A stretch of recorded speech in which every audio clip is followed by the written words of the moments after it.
Hello, lovely people. Okay, so first and foremost, I need to say I am streaming all by myself. I have no backup tech support going on right now. My husband is at work, but I am trying to figure out how to do streaming by myself so that I can do it. It looks like there's a few of you watching here live, which is awesome because I did not tell anybody that I was going live. I plan to just go live and see who pops in to say hello. And there's a few of you, which is awesome. Hello, Sue and Linda and Julie and Jocelyn and Deidre. Hello, it's great to see you guys. So, yeah, I thought I would just do a little live. Also, so a few things I want to preface. Hopefully the stream goes smoothly because, like I said, I don't have training wheels. I don't have like an actual tech person who knows what they're doing. I'm just hoping that I can run things by myself.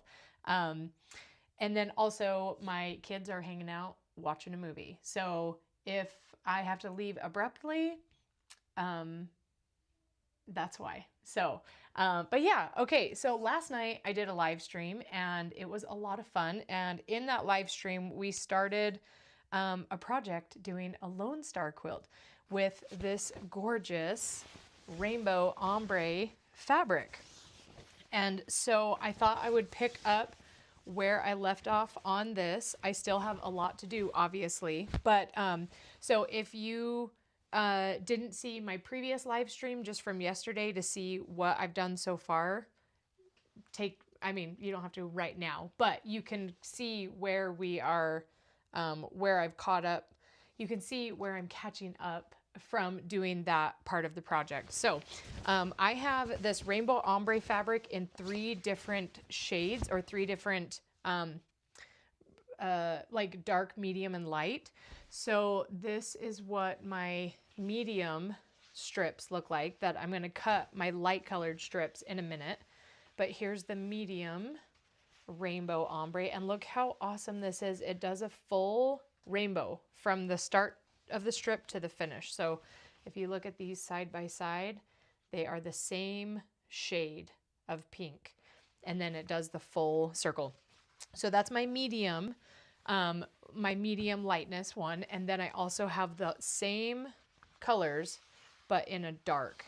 And so I'm kind of just raw dogging it with figuring out my Lone Star panel or pattern. Like, I'm not using a pattern. I am just doing the technique of making a Lone Star quilt based on what I think is the right way to do it. So yeah, so I thought I would do that on screen and show you all what I am doing.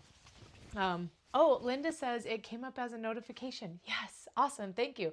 So for those of you watching, if you are not yet subscribed to my YouTube channel, I'd love for you to hit the subscribe button. I think that that will enable notifications so that anytime I go live, it'll show you. But that's really cool that it notified you. Oh, Carolyn says, looks great. And hopefully you guys can hear me okay. I'm using my microphone that I have plugged in, and I'm pretty sure it's the microphone. In fact, I want to test that really quick. So I'm going to whisper into the microphone, and I just want you to tell me in the comments if you can hear me. Hello, my name is Karlee Porter. Okay, tell me if you could hear what I said. Because I could be wearing this microphone, but really it's just taking the sound like from my computer. That's one setting that I didn't actually check before I started streaming. But so tell me if you could hear what I said. I'm so excited to know about Honest Quilting panels. I'd never heard of it before. Oh, awesome. So this panel you can get at honestfabric.com in my collection. So there's a bunch of different designers on Honest Fabric, myself included. And so this is one single large size panel that has the rainbow in the dark, medium, and light. So it's just one big panel that you cut apart to get all your pieces. So a quick refresher, let me show you what we will actually be kind of attempting with this fabric. So I have made these blocks before, but with a little bit different gradient of printed fabric. But this is kind of the idea for each of the Lone Star blocks. So let me go to my overhead camera and you can see. So the first thing that we're going to do is I've cut my strips that this will be, that I'll make these with. But instead of doing 2.5 inches, is that 2.5? I'm pretty sure it's 2.5. Yeah. I'm doing 4-inch strips. So my overall diamonds are going to be bigger when I'm done. Okay, whisper is muffled. Okay, maybe it's not. Okay, I'm gonna try this other microphone as well. And I wonder if I can, let's see, I'm just gonna go into my audio really quick. Okay, well, either way, luckily you can hear me and you can hear me clearly, so that's good. So I will, yeah, have Andrew actually look at my settings after this is all done when he gets home from work, from his like actual work job tonight, and have him look at the settings. Really what I should have done is had him write me like a checklist of all of the settings, but I want to get better at live streaming, and I want to be able to do it myself and be able to just like start it up and be able to run it and switch from all the angles like you saw me doing here, like going to my overhead and then going back to the main camera.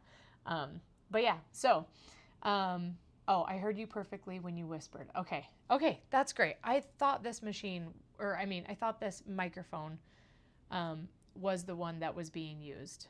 So anyways, okay, so let me go back. Oh, I'm on my overhead here. Okay, so you can see I have all of these different strips of 3 put together, and these were also made using an ombre printed fabric. They don't look ombre because the snapshot of each color, the gradient was bigger, right? And so kind of the idea that I'm going for with this gradient fabric is to be able to make a full rainbow Lone Star quilt with just the one piece of gradient fabric. And I want it to look like I have picked out like 100 different solid colors of fabric, when really it's just this gradient, right? So those are some samples from a previous quilt that I made, and like I said, the gradient is not exactly the same, so I'm not able to use all of these in this new quilt. And obviously they're a different size as well, where I did 4-inch strips here. So let's go ahead and we are going to cut our strips into 4-inch strips. So the way I'm going to do this, because this is a 104-inch piece of fabric, so I like to fold my fabric over when I'm cutting strips. I feel like that's fine to do. We talked about this a little bit last night, and some people might be a lot more particular, but I feel like it would be fine to fold this over. So what I'm going to do is line up this top edge of my fabric as I fold it, and then I'm also going to trim some off so that it really squares it up more precisely.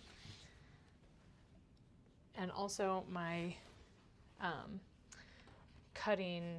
my ruler is not this long, and so I need to fold it over a few more times. So what I determined in my previous live stream is that I need 6 4-inch strips of this rainbow ombre. So it'll be 4 inches wide by the whole length of the rainbow. Or the whole height of the rainbow. Okay, can I tell you, really quickly, can I tell you one of my pet peeves? Like, it might be my #1 pet peeve. When people pronounce the word height as height. I notice it every time. And so now I'm like super mindful that whenever I say height because it's height, not height. But some people will say the width and the height, and I'm like, there's no TH. It's a GHT, not a TH or DTH.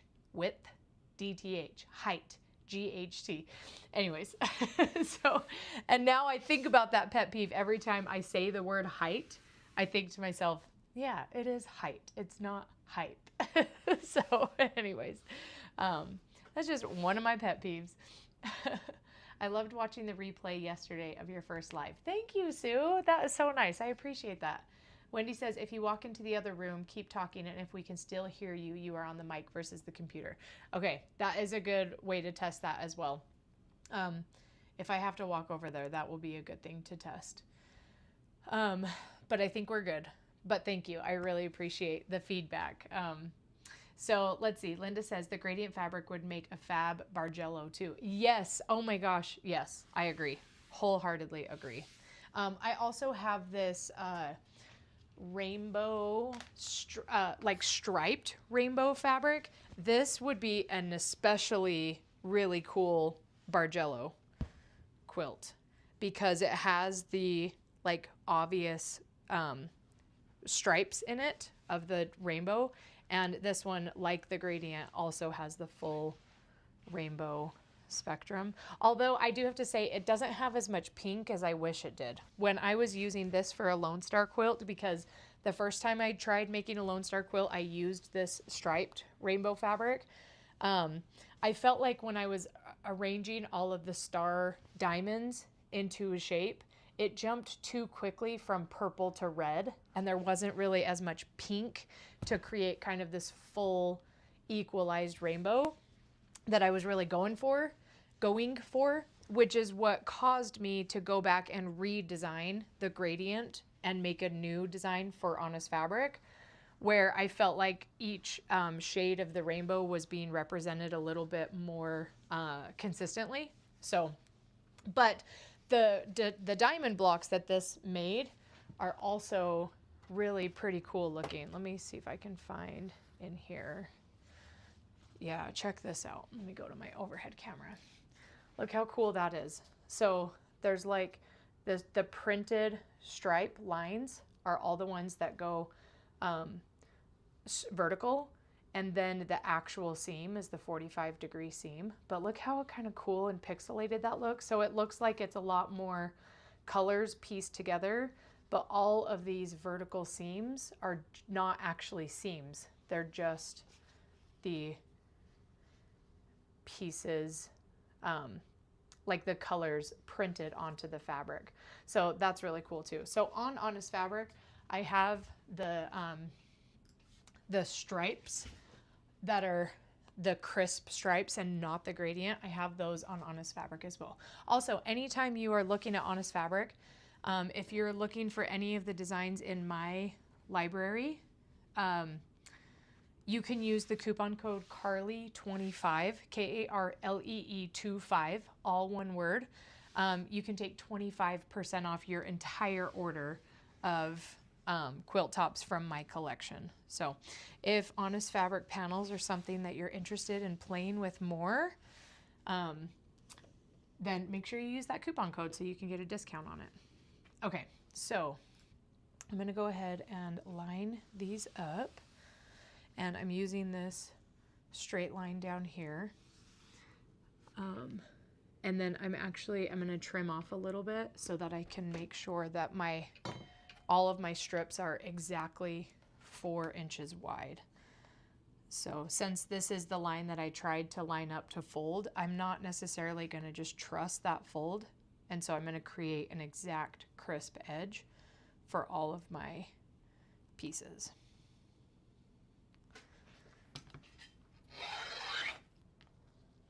Okay, so we got that strip taken care of. Linda says, wow, love the stripe too. I will have to check it out. Savannah says, were you able to meet your watch hours goal from last night's live? Great question. So when I have been tracking the watch hours data in my YouTube content creator studio account, and they have to like verify the hours. Like it's not like a ticker, like a counter. And it's usually about 5 days behind. And so as of in fact, I could check for you guys today.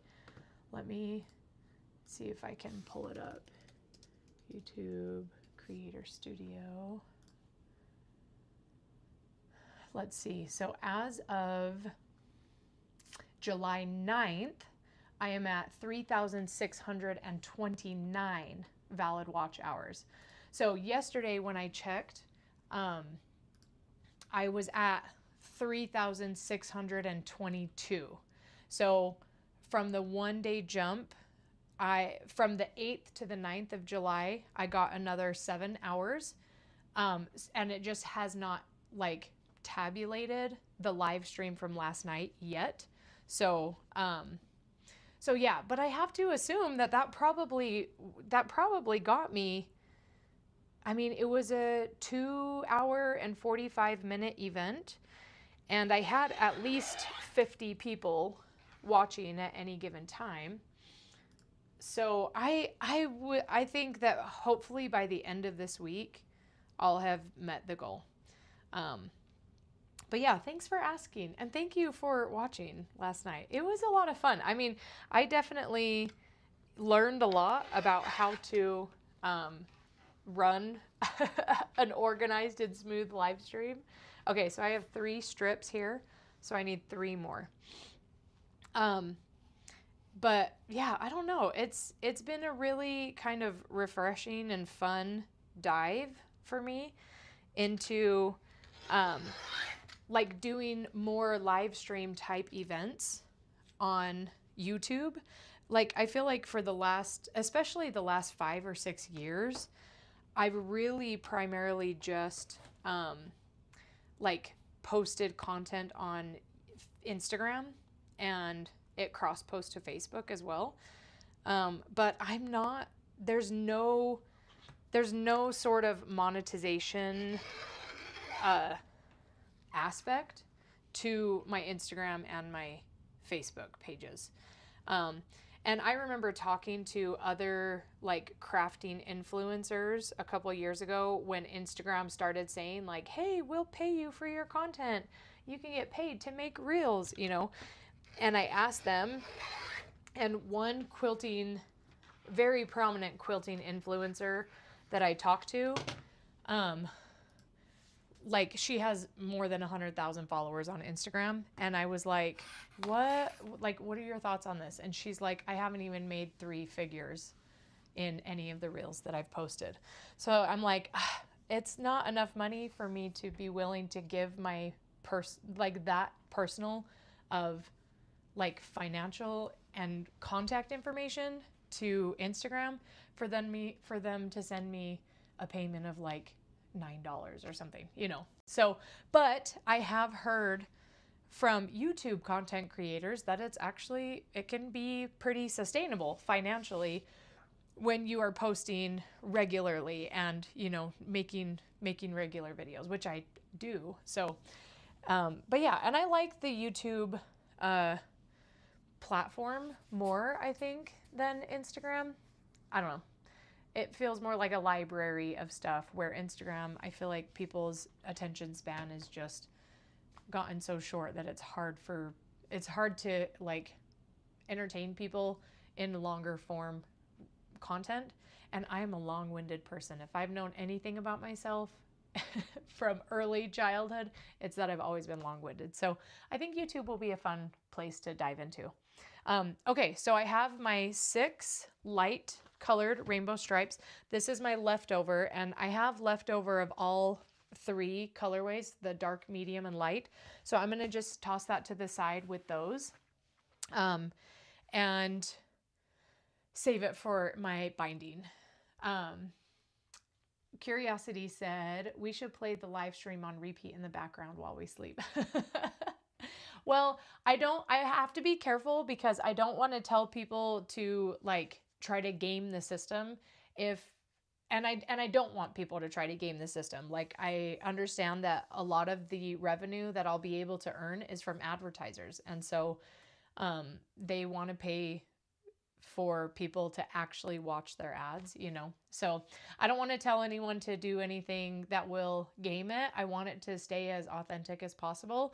And I also really kind of take some pride in the fact that I feel like my social media metrics are genuine and not like inflated in some sort of way. So, but I appreciate that. If you want to, if you like like listening to the hum of a quilting machine, I do have an ASMR quilting playlist that is awesome to fall asleep to, because all it is just the sound of the quilting machine humming, and you can, you know, rest your eyes by just watching kind of mindless quilting where you just watch me do free motion quilting.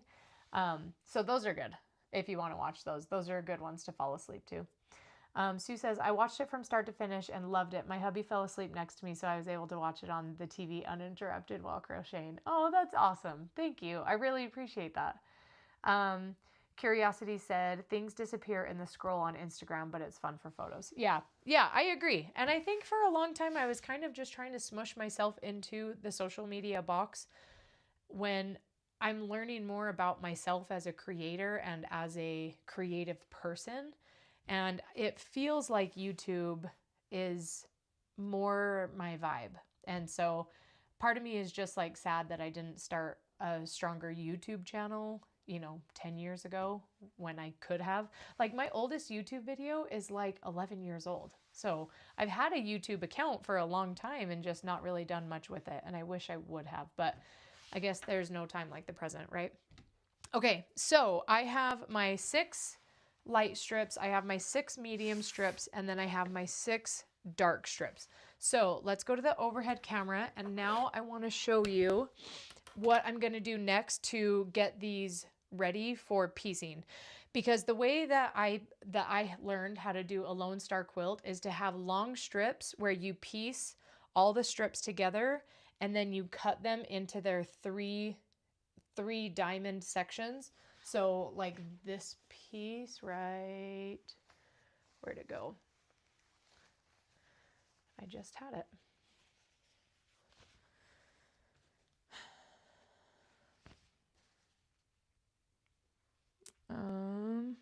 Let's see. Oh, here we go. So basically we first need to make a bunch of these sections with our dark, medium, and light. And then we are going to like collate them together so that they are dark, medium, and light, but have more variation than the color just right next to them. Okay, so these were really good practice for me. However, something did kind of go awry when I was piecing this, and I think I know where I went wrong. When I was piecing my diamonds, they started being like drastically different sizes. Like I would hold the corners of 2 diamonds that were supposed to be the exact same size, and somehow, like, look, you can even see it here. Like, see the difference in size on that?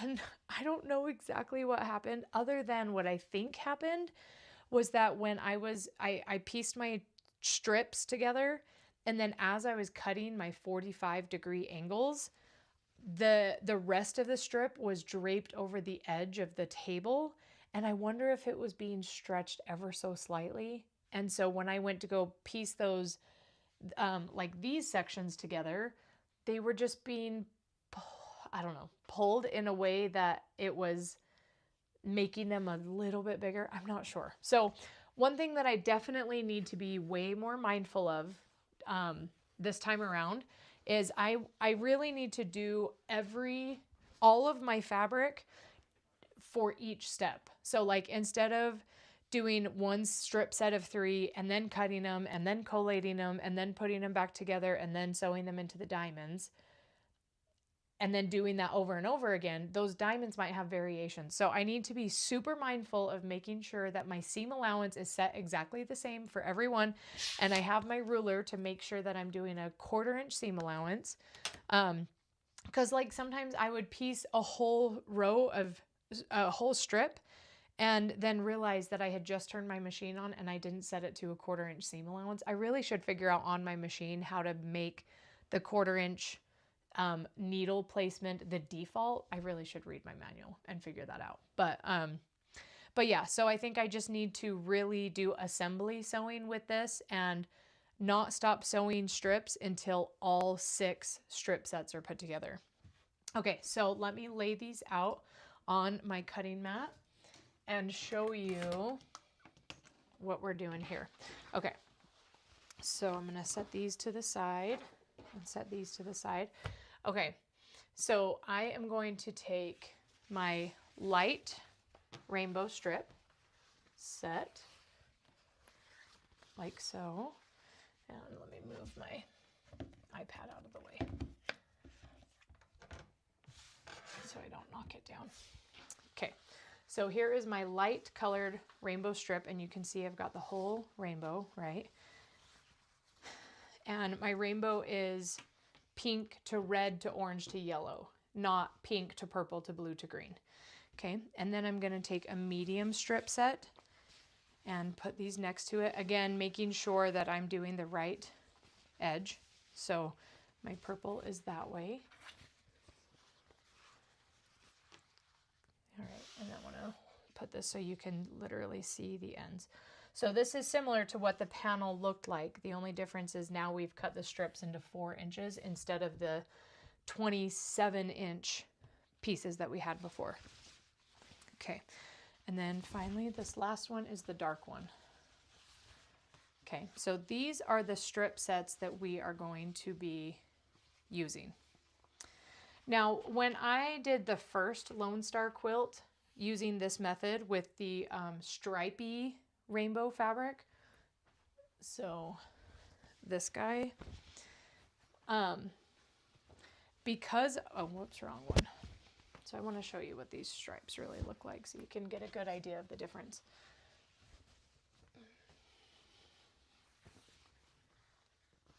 Okay, so I'm not using these in this quilt, but I want to show you.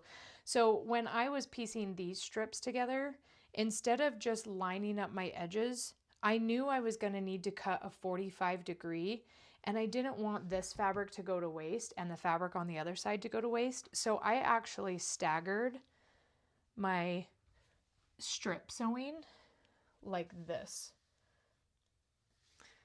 so that when I would cut my 45-degree like so, like if I line this up with so here's my 45-degree line, and I'm watching now for my straight edge for when it would cut, right? So the idea here is that I can shift these so that all I'm actually like wasting are these corner pieces to cut those off there. And I can line up my 45-degree with this edge as well to get an idea. Like so. So see how far I would be able to, now it's starting to come off of here.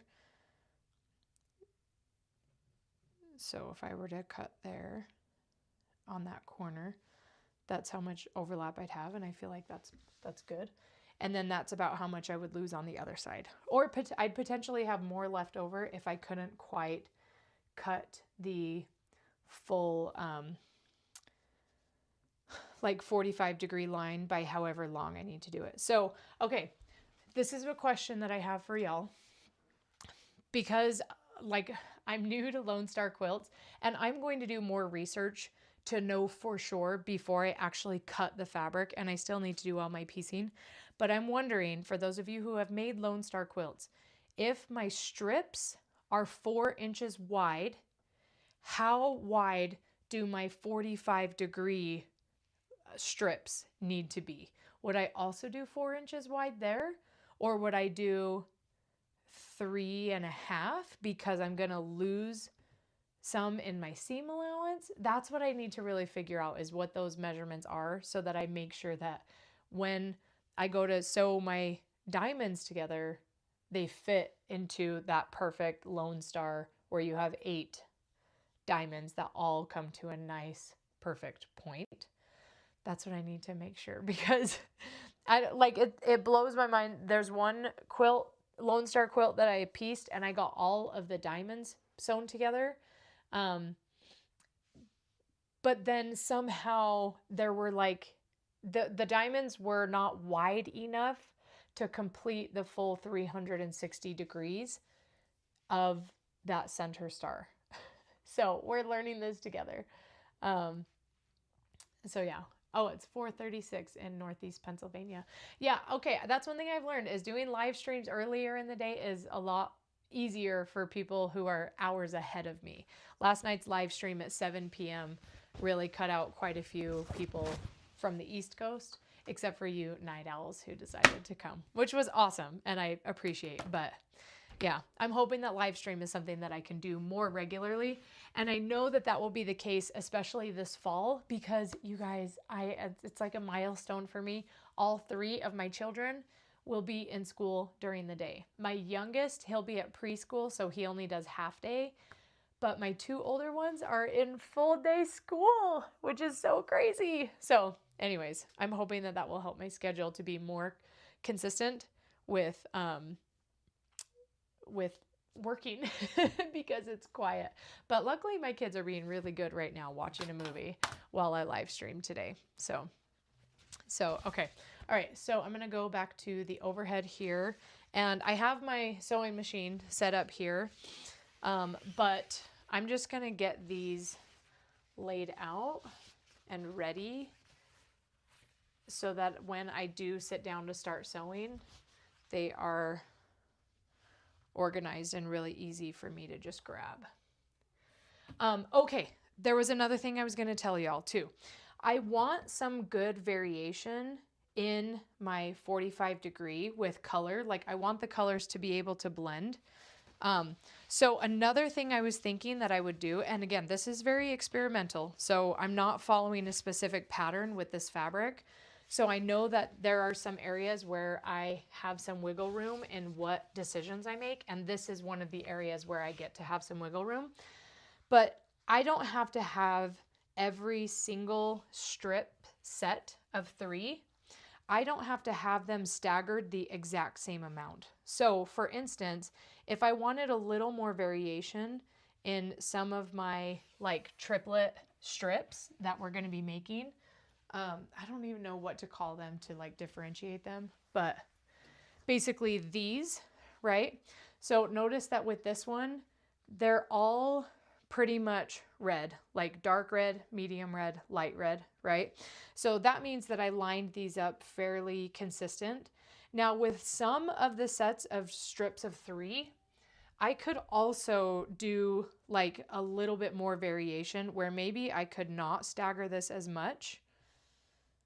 And that way I would waste a little more along the edge to get that 45 degree. However, then my strips are going to have a little more variation through the rainbow, right? So it'll be like pink, but then kind of a reddish orange, and then maybe like an orangish yellow in that section as well. So just keep that in mind if you're doing this quilt along with me. You can do more variation. I mean, we could even do more variation in the opposite direction as well, where the part that we grab of the 45 degree. So notice how now it's more orange and then a little more pink and then a lot more pink, but dark, medium, and light. I don't necessarily like that one as much, but I have 6 strip sets to do this with. And so I think for the first 3, I'm going to keep them consistent. And then with the next 3, I'm going to make them a little bit closer in color because I do want to kind of have this read, each of these sets of 3 kind of read as a single color in dark, medium, and light. And so I think the most variation I'm going to get is like that 45 degree. I hope this makes sense. I hope that as I'm trying to explain this, it's making sense of how it's going to come together. If you've never made a Lone Star quilt before, bear with me because as we go through the process, it'll make more and more sense as time goes on. But if you have made a Lone Star quilt before, I hope that this is translating. So if I kind of just shift those to where I'm getting about a 1/2 inch of wiggle room for cutting. So I'll do the first 3 sets like that. Approximately, right? The other thing that's nice about the gradients versus the stripes is that when I was sewing the stripes together, I was actually literally just choosing how many stripes I wanted to offset. So like if this was 2 strips of fabric, I was offsetting the first one by 2 and then sometimes offsetting it by 3. So I was just lining up as if these were seams, right? And trying to make the seams line up, or the stripes line up, because all of the stripes were uniform width. So yeah, so there's some different wiggle room based on whether you're doing the gradient version of this quilt or the pixelated version is what I call the striped one, because it looks really pixelated when you piece it together. But I really love the dark, medium, and light aspect of these fabrics, and how, I don't know, like if you go to my Instagram account, there are some reels that I made. I think there's like 4 of them, called Lone Star Ombre Rainbow Quilt. And you can see what I did in that process. I think I'll probably make some like reels with this footage later on. Every time I do a live stream, I always record the video footage on my computer at the same time so that I can repurpose it and pull it later. So maybe I'll take this footage and do a faster version video of all of the steps of this quilt. But oh, hi Lynette, it's good to see you. The Jag says, love watching your videos and processes. The live stream is great too. Thank you for sharing your expertise. Well, thank you for being here. I really appreciate that. It really means a lot to me. I realize how valuable a commodity attention is. And so if we get to hang out for even a few minutes, I am so very grateful, because, we all only get 24 hours in the same day. And so if you want to spend them with me, I am honored. Lynette says, I hope to watch your replay here. Thanks, Karlee. It's good to see you, Lynette. I'm just glad you popped in. And, this live streams are also kind of fun because this process is a lot more slow going. It very much is the opposite of the instant gratification that we get from Instagram or at least from Reels. I know that YouTube Shorts are similar in that sense, where it's like, okay, you have 7 seconds to captivate me. And I'm like, wait, what? Sometimes it's a slower burn, or it can be really, really discouraging as a content creator to spend literally hours filming footage of a process like this, a project that is literally taking, tens of hours to complete, and condensing it down into a 90-second video, and then people watch maybe half of it. I don't know. It's so discouraging. It really takes a toll on me.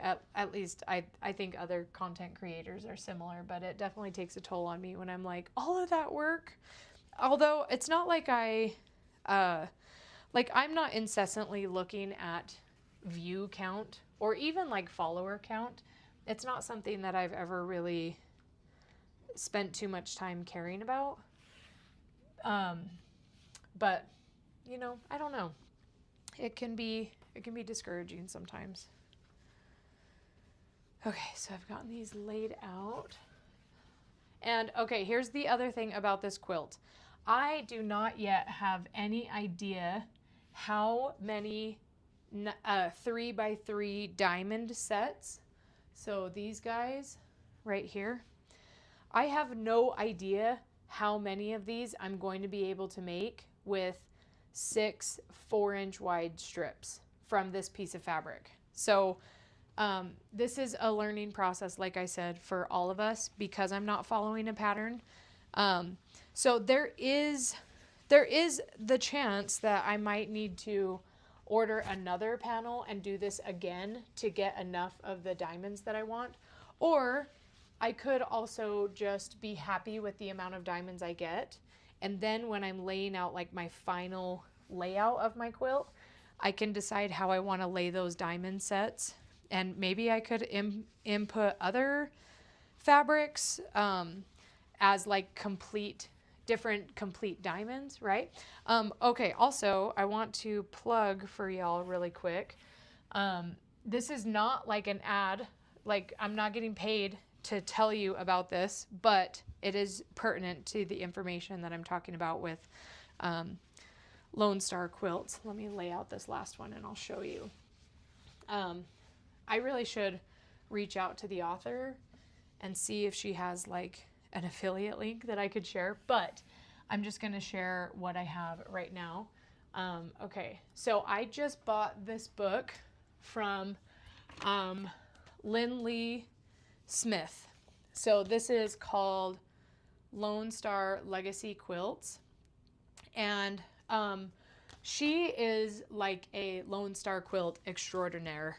Lone Star quilt pattern designer extraordinaire. Like, look how gorgeous that is.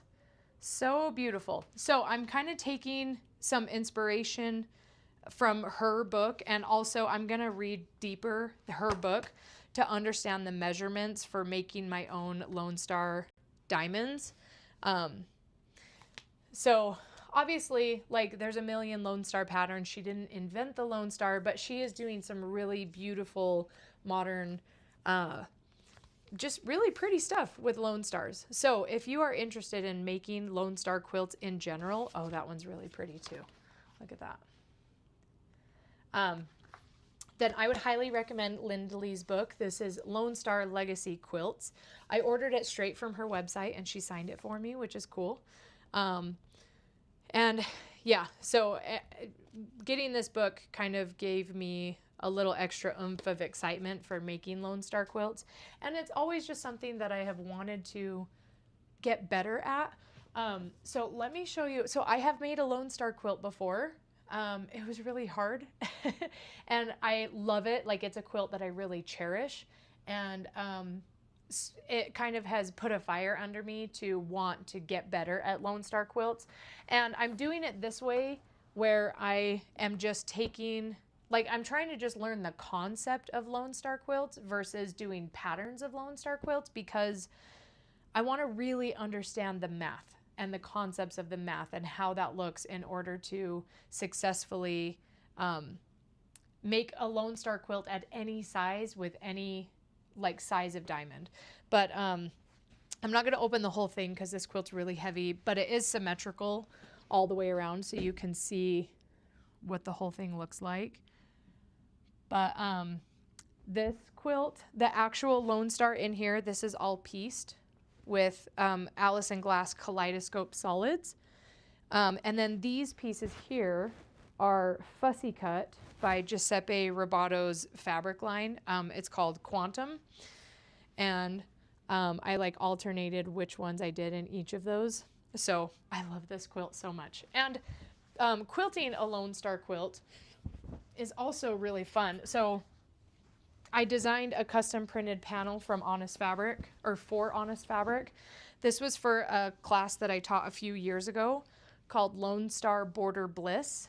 And the whole premise of the class are different ways to interpret Lone Star quilts. And then also how, like, a bunch of different border designs that you can quilt. So yeah, so those are a couple quilts in my Lone Star making journey. So yeah. Okay, I have, yes, hi Kelly, it's good to see you. I am making progress on this Lone Star quilt. Okay, so I have my domestic machine here set up. I'm using my Baby Lock Altair 2, which is my dream machine. I love it so, so, so much. So that's what I do all my piecing on this. I also do all of my machine embroidery on this, as well as some free motion quilting. It's a really good all around, like, kind of workhorse of a machine. Okay, so let's see if this will work. Okay, here we go. Let me turn on some extra light too. And okay, so the first thing that I need to do here, I'm gonna zoom in just a little as well. Okay, so you can see right now, or hopefully you can see right now, I have my free motion quilting foot on my machine and I need to switch it. So I've got my little, let me show you how cute this is. So this is like my caboodle, or at least that's what I call it, that came with my machine, and I did graffiti drawing all over it with a Sharpie. Ooh. And I love it. And this is like the box that holds all of my different feet. So I am going to be using I have a few different feet here to pick from. I think I'll use this one. I'm pretty sure this is a 1/4 inch foot, but mostly my go-to one is just my J foot, but I also just need to learn more about the different feet and the ones that'll work. Oh, this one is kind of nice too because it's just a centered foot, but I don't have as much visibility with that one. Oh, whoops, where'd that go? Right there. So, yeah. So I also need this little guy to hook to it, and then also my little tool. All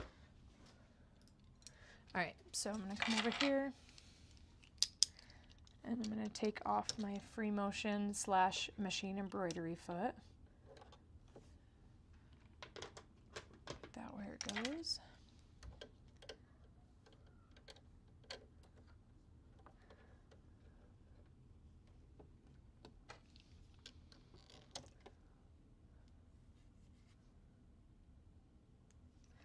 Okay, and then lift this guy up, put that in there. Okay, so I need to move my needle to make sure that I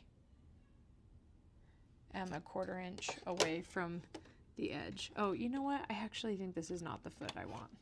I'm gonna switch to that is a G foot, and I normally just use my J. I think this one is a 1/4 inch foot, where I can just line up the fabric with that.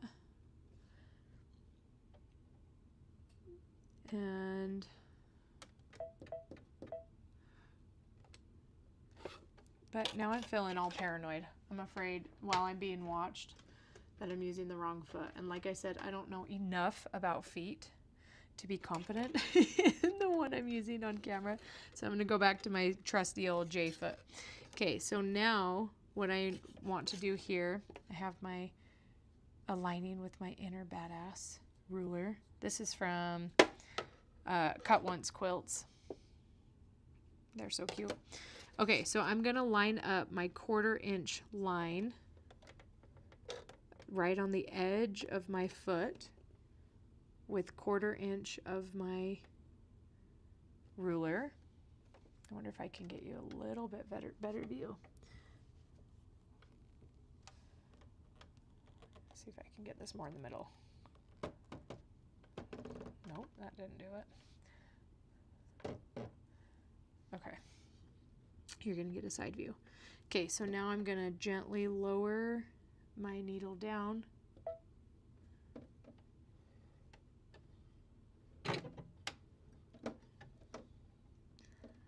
And right there. So it's right up against the edge. So if I lower this down a little more, if I push that right there, that's lined up with my 1/4 inch. So this, okay, so now you can't see this, but on my machine, it says 5.0 millimeters. So I know that 5.0 is where I'm lined up for a 1/4 inch seam allowance if I line this up with the edge of my foot. Okay, so now in my bobbin, what have I got in here? I don't even remember what that is. So I actually like to piece with these. Oh, you know what? These are my Filtech bobbins. So these are just normally for embroidery, like using in the bobbin with embroidery, but I can piece with this as well. So I'm gonna, because it's right here and it's convenient, Okay, and then I got to make sure I put my bobbin in the right way. And then zoom out just a little bit. Okay, and then I'm also going to refill the top. Okay, so here's another thing.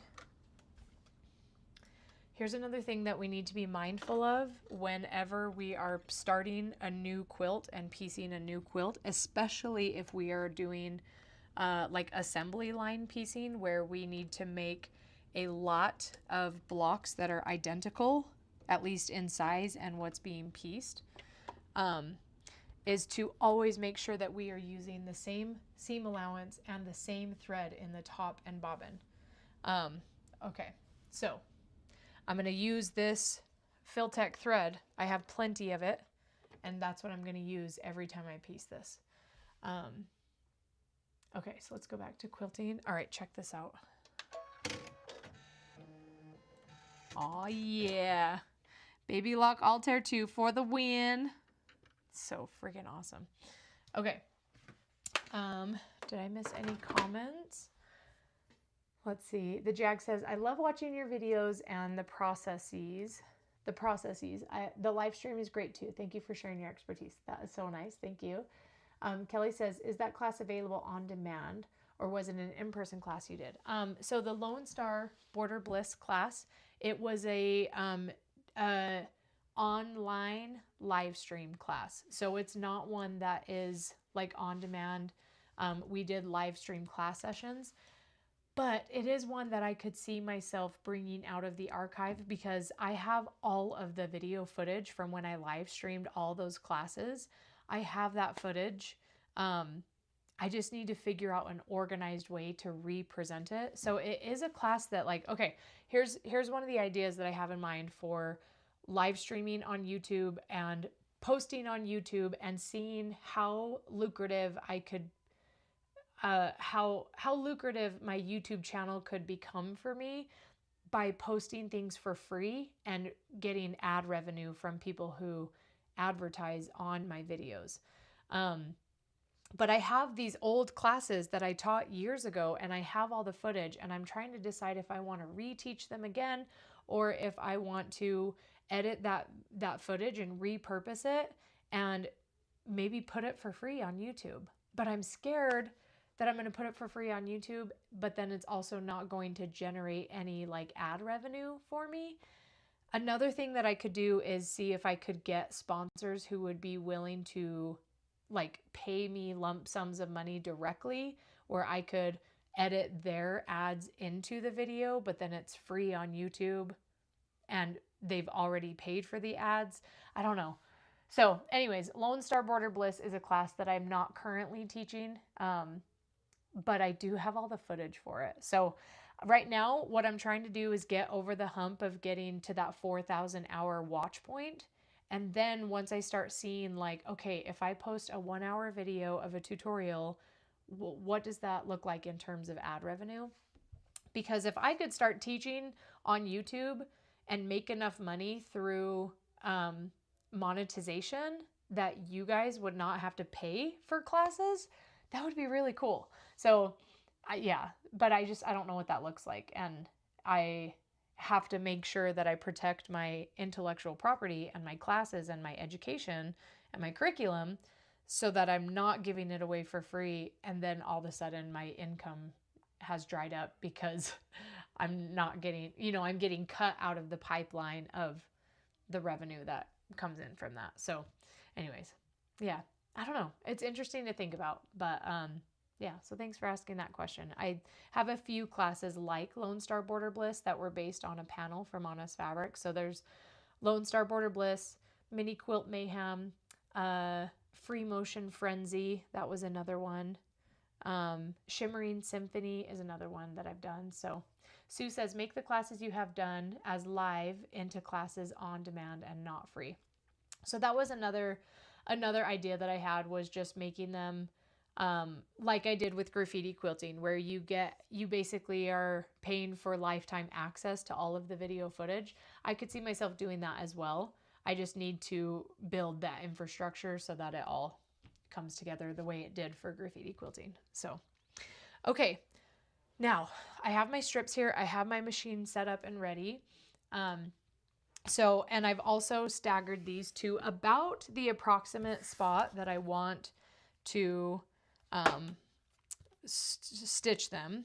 So like I'm lining up my 45-degree line here with just the center of these two to kind of get an idea of how far off I could stagger them while making sure that I am wasting the least amount as possible, so I can get as many of those three section pieces as possible. So I think this looks pretty good. I could maybe shift that up just a little bit. Okay, so next thing I'm going to do, I'm going to fold this over like so to right here. Okay, and I'm just holding this in place right here because this is where I'm going to start sewing. So I'm going to take those two, grab those, and let's bring them over here. So here is my medium and my dark.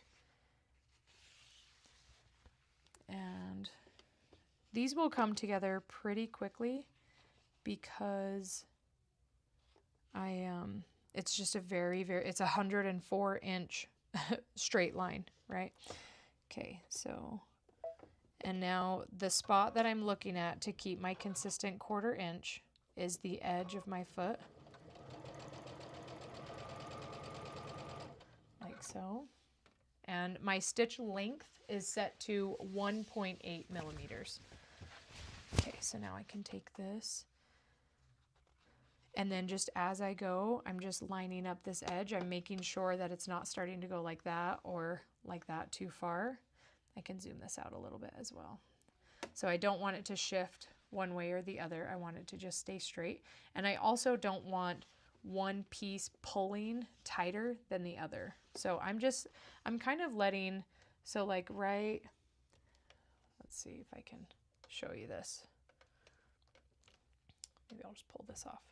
So right here, I'm kind of letting this bottom edge smooth out the pieces for me, and I'm keeping my hand down here. So you won't be able to see it in the shot, but that's how I'm lining up. And then my left hand is kind of keeping things smooth here. And the main thing that I'm watching is that both pieces of fabric are coming together and then staying right under there. So I don't want it to go too far this way or too far off the edge to give me too small of a seam allowance. I just want it nice and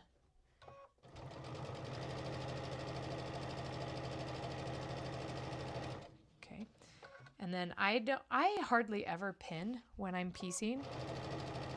And I also like my needle. Notice how my needle stops in the down position. I really prefer that because then I can adjust what I'm doing, and you know, if I have to kind of tug on things or whatever to get them realigned.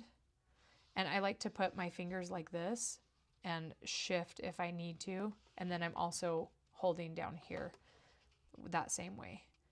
But I like having my needle stop in the down position so that I can pause and then notice that my foot also lifts up too, so that I can shift around if I need to, just to keep things nice and on track.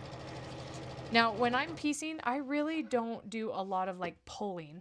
I wonder if I can zoom out a little more even. So like, I'm not like yanking or pulling things or fighting against the machine. Like, notice that my hands are very gentle and calm when I am piecing. I'm letting the machine pull it through, because if I start adding counter tension to my fabric, then over time things might start to shift a little more than I prefer. And hopefully my camera is not too bumpy. I'm going to try turning my speed up all the way. Let's see. I would love for you to give me feedback when I'm sewing at full speed. Is the camera like too bumpy that it is jarring or annoying?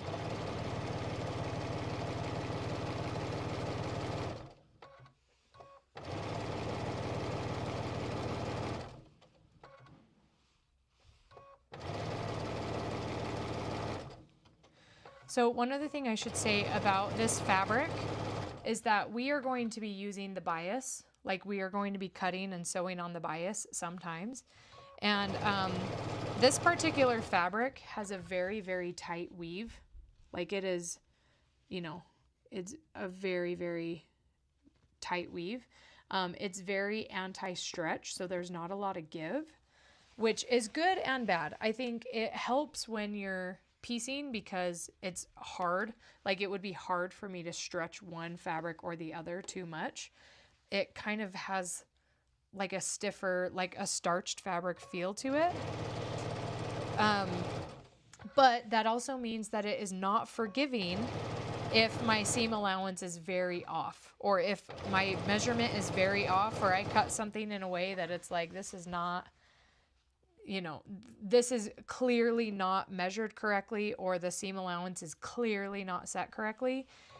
It's very unforgiving in trying to get seams to line up if you're not within that quarter inch variance. So it's good and bad. When I made that pieced Lone Star quilt that I showed you a minute ago, the one that I didn't unfold all the way out, that one was almost too forgiving, that it was actively creating misalignment, because that kaleidoscope linen style fabric, the rainbow solid colors that I used for the actual Lone Star on the bias was honestly pretty gnarly, because it was just so stretchy and so forgiving that it often was really hard to get it to lay flat because of that. So something to keep in mind. Now, the Honest Fabric panels, they are not 100% quilting cotton. They are actually a polyester blend.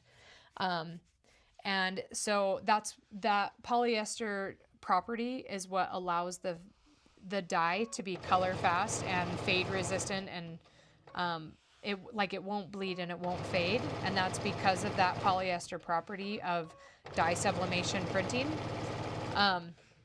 It's also part of why it is such a smaller weave, because it needs that surface area for the ink to really sublimate with it. And bind to it instead of sitting on top of it or flaking off the way you sometimes see with some cotton dye sublimated or custom printed cotton fabrics. Sometimes the hand is not nearly as soft because the dye is sitting on top of the fabric instead of binding together with it. Okay, so we are getting to the end of our rainbow here, which is awesome. And I don't backstitch right here because we're going to end up cutting through this seam anyways when we cut our little strips. But I do like to just stitch past it so that in the meantime it keeps it together. Okay, so let's go to our overhead. And now we can see we've got our dark and medium fabric sewn together, as you see here, like that. Okay, and then now we're going to take our light color and make sure that we have the pink, red, orange, yellow, not the pink, purple, blue, green, right? So I made sure that these are lined up the same way. And now I'm going to take this piece and line it up to about there. And this one is going to come right here. And this is what we're going to sew now. So I don't even take the time to like pin this or, like baste it down. I'm just pinching my start points because I just know that I don't want this to shift down or up like that. Okay, so now let's go back over to the machine and we'll get this started. And I have not, as you can see, I haven't pressed my fabric yet. But when I make this strip of 3, then I will go through and press this. So what I'll probably do is sew all of these and then press all of them and then cut all of them and then collate all of them and then have those little strip sets put together in sets of 3 that will then become my diamonds. So I just have found, I don't know if it's paranoia or if there's actual like merit to it, but I just had so much issue with how much different the size of my diamonds were from one like set that I made to the other set that I made, because I made them, oh, excuse me. I made like the whole set of diamonds and then went back to the beginning with more strips and made them again. And they were just so different, and it's still a mystery to me. And so I tried to start like squaring up those diamonds, and that made it even worse. And now I just have all of these diamonds that I don't know exactly what step where I went wrong. And so this time around, I'm like, I need to do the entire step from start to finish with all of the fabric from the panel before I move on to the next step. And I think I just got so excited to lay out some diamonds in like a layout to decide how the quilt was actually going to look, that I got excited. And so I was cutting corners and only doing some of the strips at a time instead of all of them. Okay, let me check the comments really quick. Julie says, let's see. Looking at a couple of Lone Star patterns that used strip sets, it looks like most used same 45-degree width cuts as their original strips. If they use 3-inch strips, they also cut the sets at 3-inch. Okay. Sue says you can use a post-it strip or put painter's tape on the edge of your foot to act like a buffer for the fabric, not to go past the edge of that foot. Oh, yes, I've seen that before, and that would be helpful. Thank you for that, Sue. Kelly says, nope, that is actually quite smooth. Yes, okay, good. I'm glad to hear that. Julie says, same, if 2.5-inch, they cut the strip sets 2.5-inch. Found for lots of sizes, but couldn't find for 4. That's okay. That was my hunch, was that because you lose the 1/4 inch the other direction as well, like when you do that, it made sense to me that was what I would do. So, okay. Awesome. Thank you guys for your help. That is so sweet. Okay, I have built in to my live stream a 10-minute break. I can hear my kids rustling in the pantry. So I'm going to go check on them. And so let's use this 10-minute break feature, and then I will come back. And my husband is supposed to get off work in 15 minutes, and then he has to go run some errands. So hopefully I can keep going on this and we can keep hanging out. But yeah, I'm just going to put up the 10-minute break, and then I will be back and we'll hang out some more. Hi, Melanie. It's good to see you. Yes. Hi, Eileen. Yes, I'm here again. I'm live streaming all by myself. So if it cuts out or something and I disappear, I'm fine, but it's because I did something wrong. Okay, I'm going to take a break. I'll be right back.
Hello. Okay, we are back. My kids are taken care of.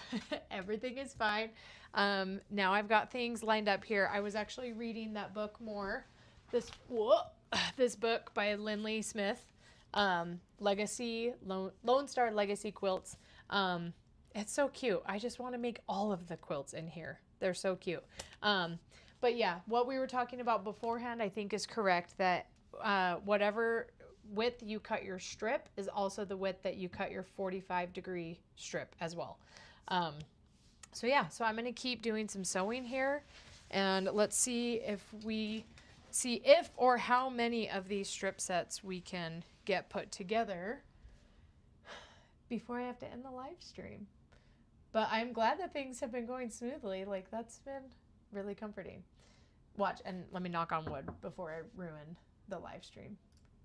Okay, so I've got it set up here, and luckily, thanks to y'all's feedback, it's not too bumpy for me to sew full steam ahead. So that's my goal. I really like chain piecing, and I also really like strip piecing because I feel like it's really satisfying with how much you can get done all with one stitch without having to stop and cut your thread. So let me zoom out real quick and you can kind of see what I'm doing when I'm adjusting. Whoa, wrong one. There we go.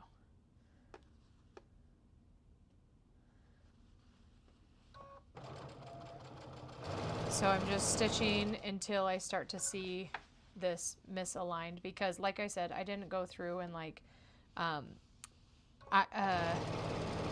pin my fabrics together.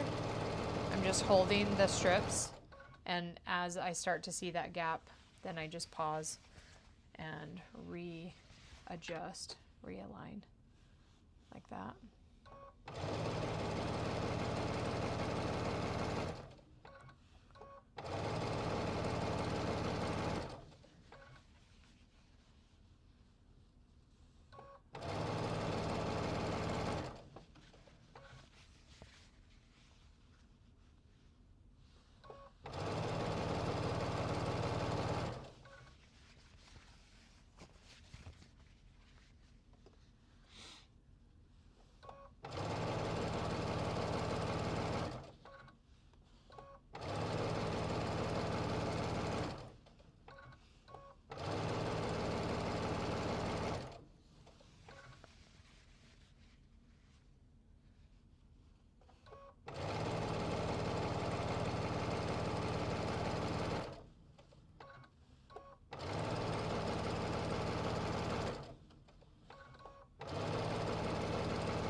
Okay, we're getting close to the end.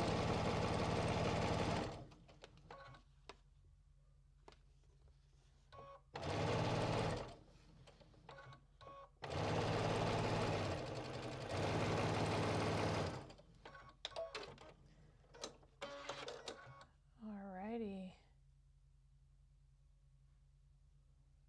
Sweet Caroline.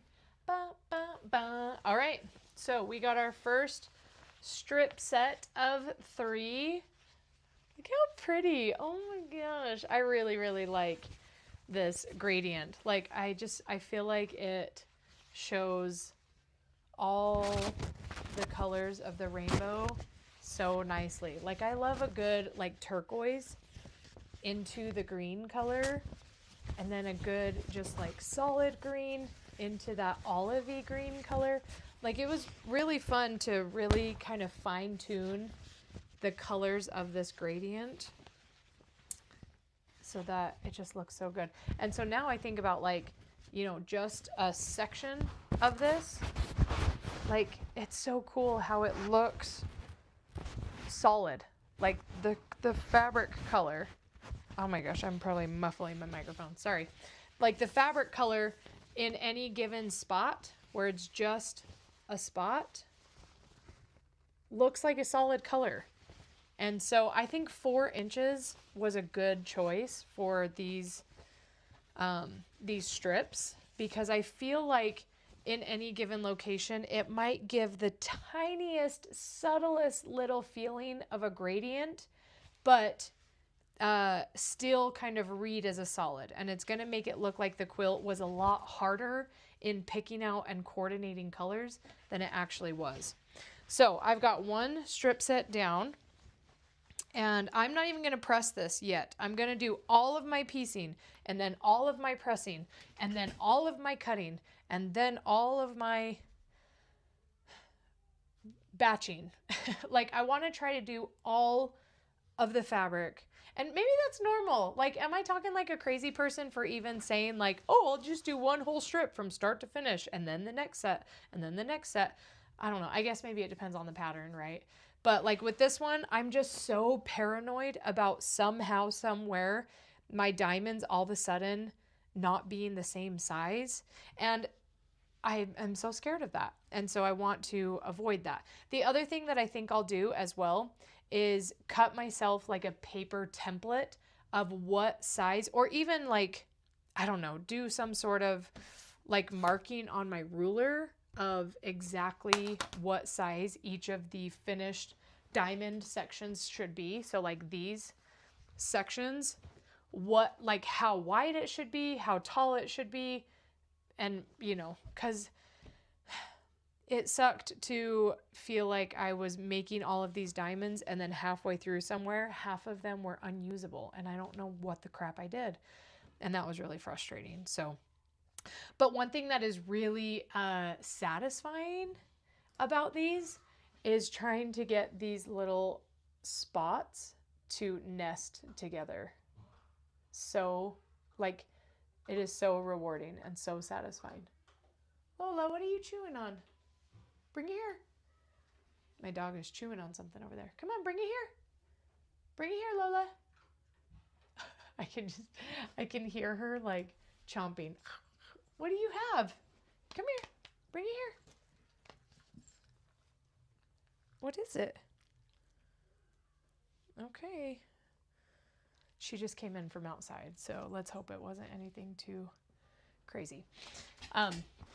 Okay, so with nesting those diamonds together, washi tape on the ruler. That's a good idea, Melanie. That is a great idea.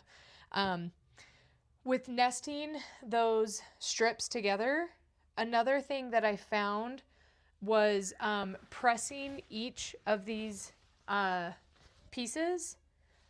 Like the way that I press those can make a difference as well. So I haven't even gotten to that step yet. I'm not going to think about it right now. I know it's something that I'll need to figure out and consider, but as of right now, I'm just going to get my piecing done. So we're just going to keep on hanging out here, and I'm going to do my next strip set and piece those together and enjoy this rainbow deliciousness goodness.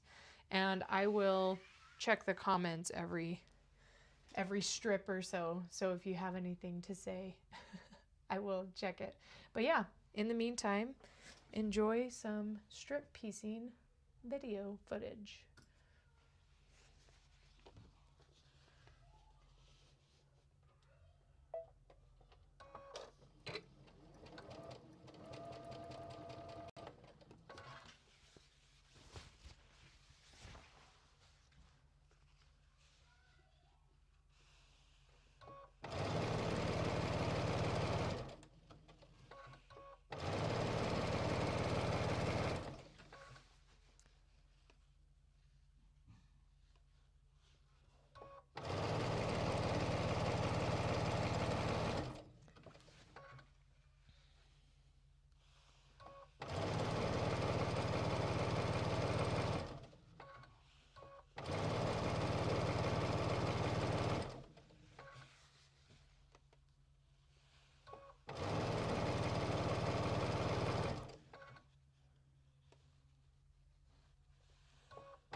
These pieces are getting a little bit off. I got to be careful of that.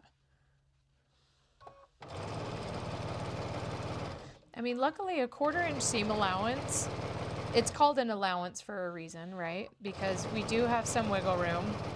But like I said, this fabric is fairly unforgiving in terms of the stretch. So like if I take too much of a seam allowance too often, I'm not going to be able to stretch those pieces to get them where they need to go. But maybe because this fabric is not forgiving in terms of stretch, but it is being cut on the bias, maybe that bias will give me just enough of the stretch that I might need if I need it. But ideally, like that's the thing. I don't want to overcompensate in either direction. I just want my pieces to be sewn the right size and cut the right size and trimmed the right size and pressed the right size. Like I don't want to have a variance that I need to recover from. But like obviously that's the name of the game with piecing, right? That's like our whole life, figuring out and learning how to be a good enough piecer that we always can operate inside of that allowance, that seam allowance. So I can call myself a master quilter, but I by no means would call myself a master piecer or patchwork sewist. Like they are so different. And those skills grow independently of each other. And I spent the last 15 years learning how to get really good at free motion quilting. And I have not spent 15 years learning how to piece to the same skill level that my quilting is at. So this is me making this quilt is kind of me filling in the gaps and paying my dues in an area of quilt making that I just have not paid my dues yet. I haven't gotten my 10,000 hours of piecing the way I have with my quilting. So.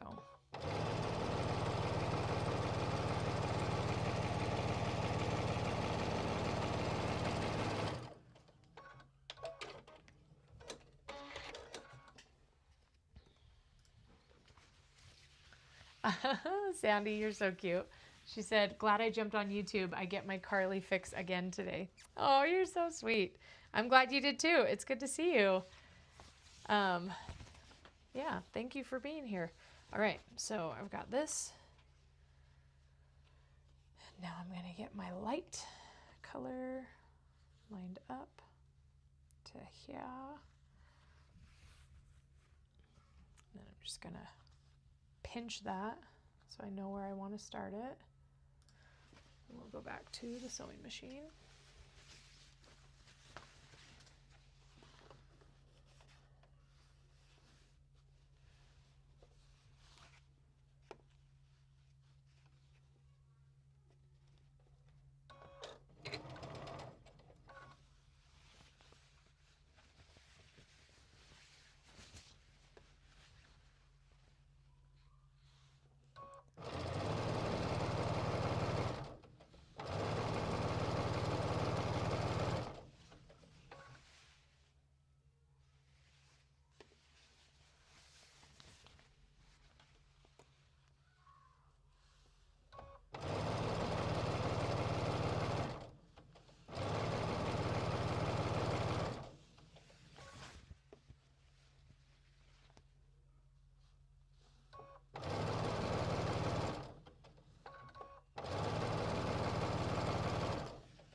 Okay, does this seem totally sloppy to you guys? That I'm just like lining this straight edge up as I go? Or if you were strip piecing, would you be doing the same thing? Like, I want to, okay, this will be fun. I'm going to put a poll in here. Oh, Kelly said, when I do my Lone Star after cutting a couple strips on the 45, then end up having to re-square my 45-degree angle to keep things smooth and line up. Okay, I read about that, and that is something that I'm definitely going to be a lot more mindful of as well. Raw dog it, babe. Okay, I'm going to start a poll with the 15 of you that are watching. Okay. I'm going to say, do you pin? Do you even pin, bro? Always pin before piecing.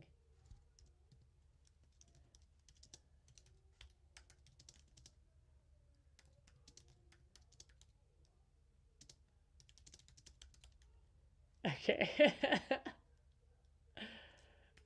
All right. I'm gonna, oh, dang it. One of my responses is too long. There we go. Okay, I want to know if you pin before you strip piece. And I just put a poll in the chat. Pinning depends on the project. Okay, so there's 12 of you here. So this will be a very small subset of those of you. I want to know if you pin before you strip piece, or if you just raw dog it and go hard and just hope for the best. Also, maybe I should make it a personal goal that every single live stream I do, I work in the word raw dog in it somewhere. That's like that show Impractical Jokers. I don't know if any of y'all watch that show. It's so freaking funny to me though. Just like when they have to have conversations and they have like the other person in their ear telling them things that they have to work into the conversation and say in the conversation. So I guess raw dogging it is mine. But it's just funny. Oh, I didn't even change this back. My bad. If Andrew were here, he would not. I would not have gotten away with that.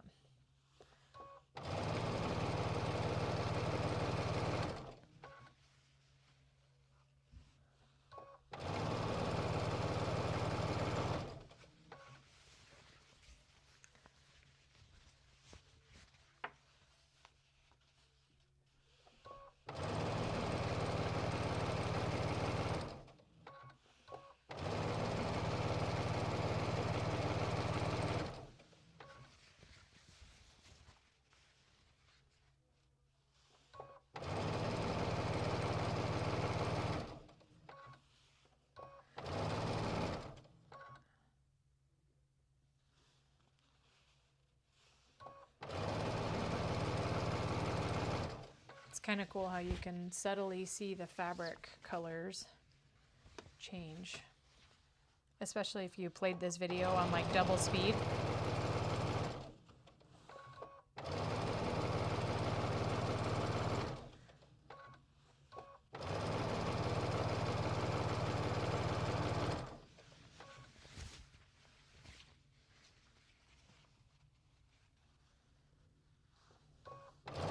Also, if you wouldn't mind, those of you watching live, give me a like button or like a heart button, or comment something that you love about quilting, because I think that when you engage with the live video, it pushes it out and recommends it to more people.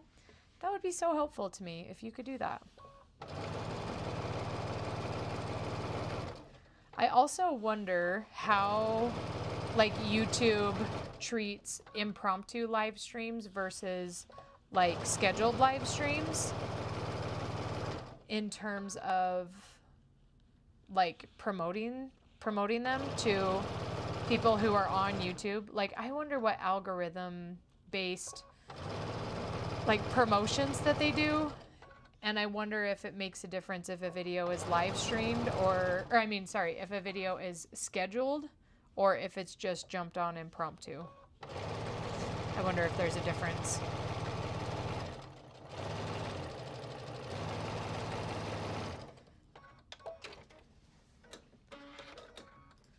Okay, so I got another one done. Another one bites the dust.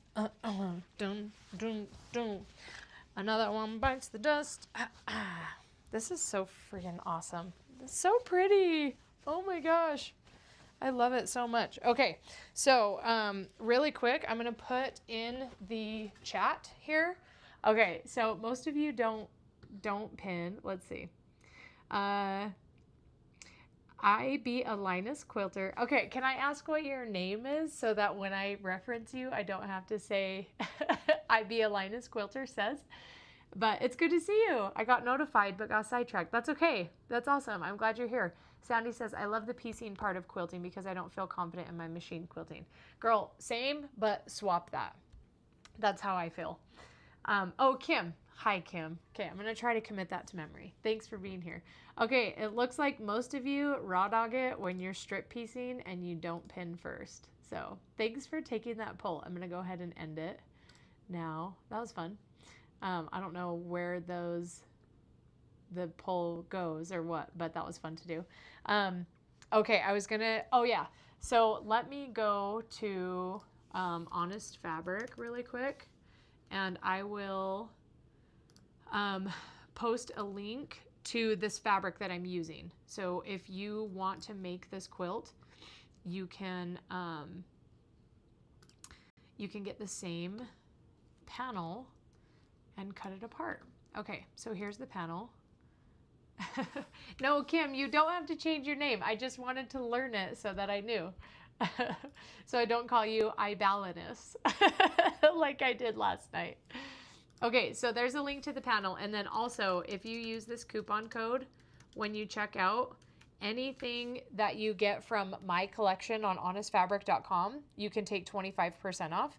And then also, you can always use this code and take 10% off your entire order on Honest Fabric. So whether it's one of my panels or someone else's, you can use the 10% off code.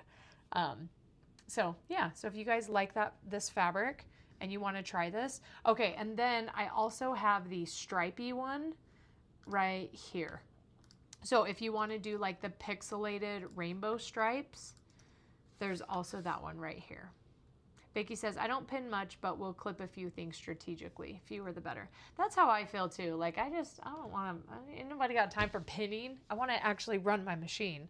So, but obviously pinning is very, very beneficial. So I'm really just knocking it because I'm sloppy. I'm a slobby Bobby. Okay. So let's get another one going here. This quilt is really fun. Like, I like quilts that are like big chunks of stuff to do instead of like lots of little meticulous things. I mean, like I like a good foundation paper piecing pattern too. So, but like there's something that's nice about just like, okay, do this whole batch, do everything. And it's like you're cooking a quilt by doing different things, but there's a monotony in it, which is nice, where it's like, okay, now that I have all my fabric cut, I know that I just need to do the same thing over and over again. And I guess really I'm just describing quilting or like piecing, right? Like that's all piecing is you cut your fabric and then you piece it and then you press it and then you piece it some more and then you press it some more. But I don't know. I like this quilt because like I get my fix for strip piecing and then I move on.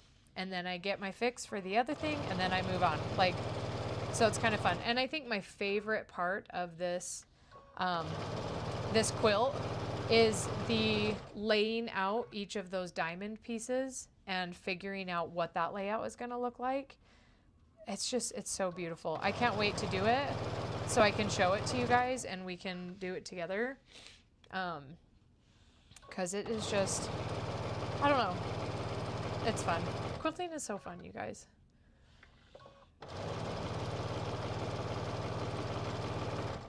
But yeah, maybe if this quilt, no, when this quilt works out, I could write down the steps of everything we did and then, put it on my website like as a pattern so that you have all of the like formal cutting instructions of what you need.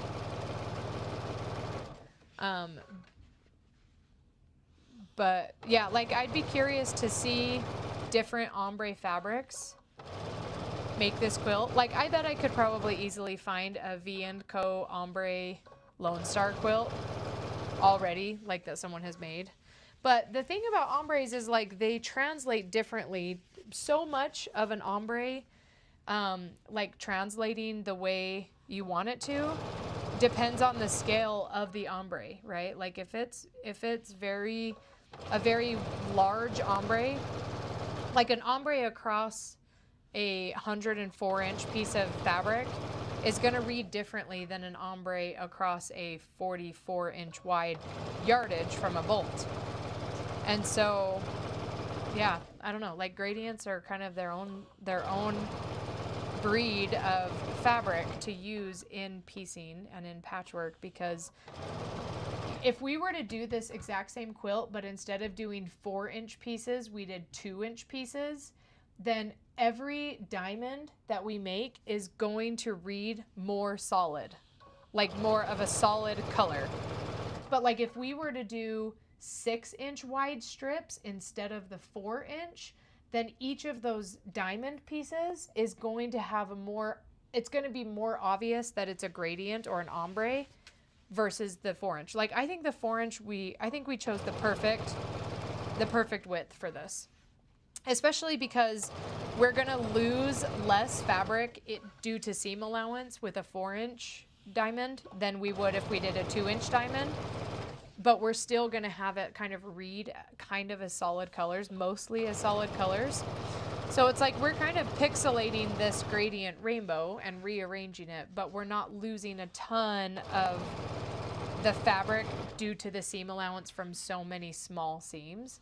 And it also means that our overall finished quilt is going to be, we're going to be able to have a bigger star than if we were to do like smaller than 4-inch pieces, but you know, but still have it kind of read as solid diamonds, which is kind of what I'm going for. It's almost like we're using a cheater panel to continue cheating even though we're piecing.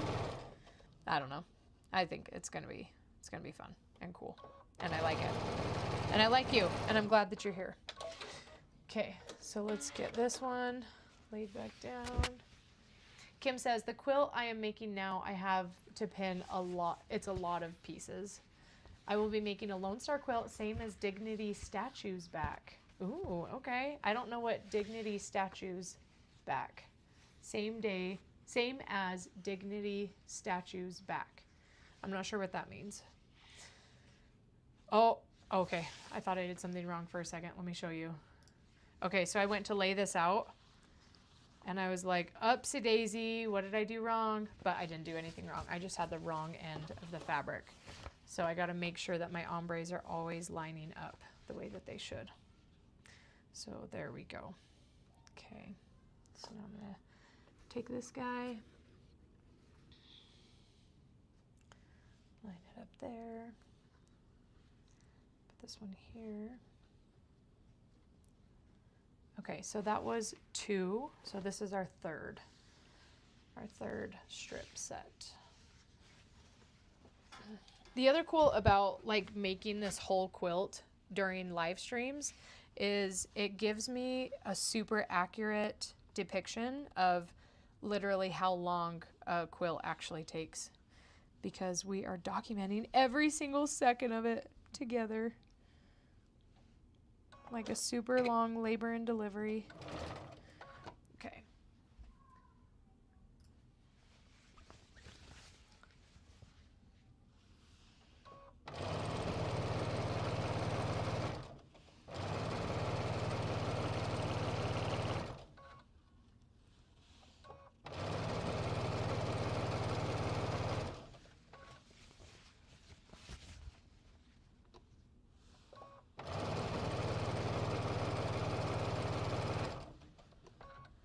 Make sure I stay one fabric on top of the other so that they're not shifting like that. I tend to do that sometimes, so I just got to be careful.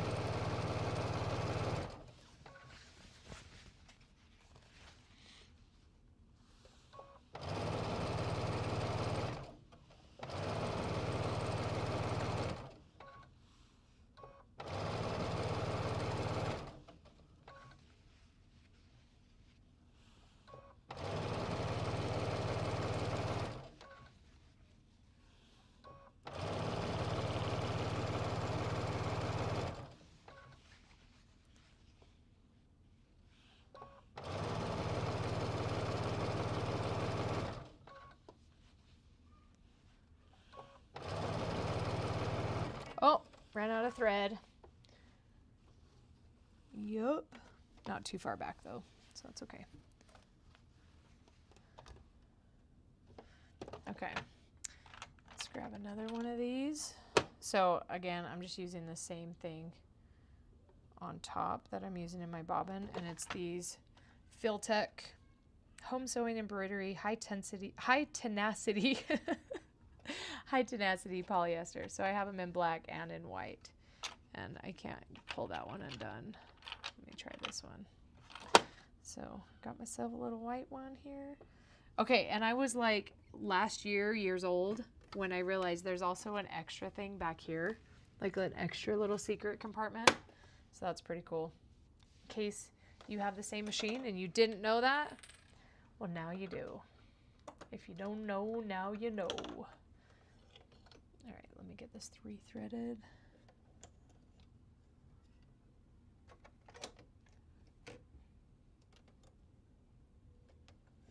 And I'm obsessed with this needle threader. It's so friggin' awesome.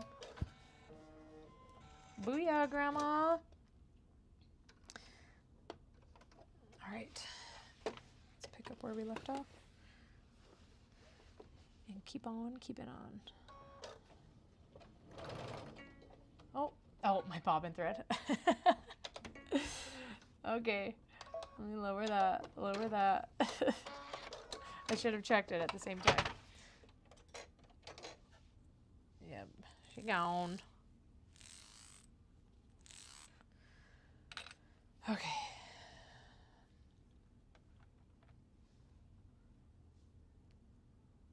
Dignity statue that is in Chamberlain, South Dakota. Oh, okay.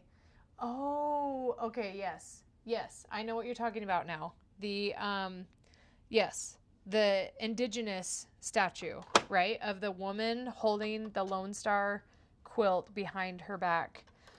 Okay, so are you making the quilt like the one that Verushka made for QuiltCon a couple years ago? Or like that one at QuiltCon? Are you making the quilt design of the woman holding the quilt? Or are you making the quilt pattern that the woman is holding, but just that? That is incredible. Yeah, I would love to see that. Okay. Let's pick up where we left off. We're about halfway through this strip in the green section. We are back at it. Back in business, baby.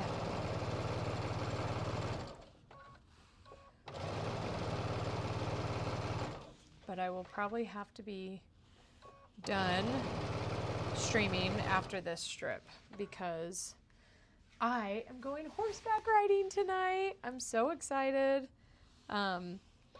I have been taking horseback riding lessons since the beginning of June 2026, and I'm so obsessed. And so my instructor is taking me and another woman out on a trail ride this evening, and I am freaking pumped about it.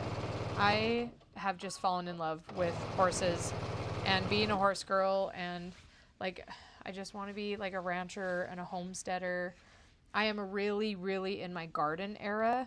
Okay, if you guys want to see who Karlee is as a horse girl and who Karlee is as a gardener, I have two separate Instagram accounts. One is called Karlee with a Horse, and the other is called Karlee in the Garden, or Karlee in a Garden.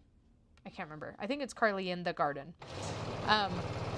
Anyways, you can see what gardening shenanigans I'm up to because I am obsessed with gardening. In fact, I'm converting an area of my grass to give myself more garden area because I love it that much. And I'm going to plant a huge raspberry patch. I actually have a couple spots around the perimeter of my yard that I'm going to transplant some of my raspberries and expand them. So that will be fun. Raspberries are one of my family's favorite fruits. So, and they grow incredibly well in Utah. So I'm excited for that. But yeah, so I'm going for a horseback trail ride today. And I'm really super stoked about it. So that should be fun. I really, really want to get a horse, but I don't know. Obviously, there are lots of implications that come along with owning a horse, and stipulations that have to happen to humanely own a horse and all that jazz. But anyways, okay, so we got 3 strips down. We got 3 to go. I don't know exactly when I am going to jump on a live stream again, but make sure that you like this video and subscribe to my YouTube channel, and then I think turn on notifications, because then that way when I go live you can see what's going on and you can see what's happening. And we're gonna keep working on this quilt. If you want to grab the fabric, be sure to use that coupon for 25% off. Karlee 25, Karlee 25. And yeah, we're gonna keep making this gorgeous Lone Star quilt. Oh, okay. So Sandra says, what ruler are you using for your diamonds? I am using this one, Omni Grip ruler. It has a 60 degree and a 45 degree and a 30 degree marking in it.